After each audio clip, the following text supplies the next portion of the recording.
திமுக இப்போ கூட ஆட்சியில் இருக்கு. நான் கேட்குறேன், அவங்க எஸ்ஐஆர் அந்த திருத்தம் வேண்டாம், யாரையும் நீக்காதுங்க, வாக்குரிமையை பறிக்காதுங்க அப்படின்னு சொன்னீங்கல்ல. இப்போ 97 லட்சம் பேர், அது ஆளே கிடையாது, பேரு தான் இருக்குது. நீங்கள் அதை கள்ள ஓட்டுக்கு பயன்படுத்துகிறீங்க. அப்படி 97 லட்சம் நீக்கிருக்கு இல்லையா, இது தப்பு.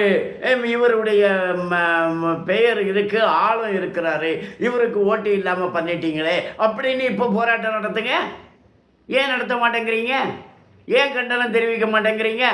இந்த 97 லட்சத்துக்கு நீங்கள் உரிமை கொண்டாடலாமே, அப்படி தானே சொன்னீங்க. வாக்குரிமையை பறிக்கிறாங்க தானே சொன்னீங்க. வாக்குரிமையை பறிச்சிருக்காங்க, இது முறையா, இது நியாயமா, இதோ இருக்கிறாரு பாருங்க, இவருக்கு ஓட்டு இல்லையே அப்படின்னு கேளுங்களா பார்ப்போமே. ஆனால் திமுக காரங்க அப்படி கேட்கவே இல்லை பாருங்க.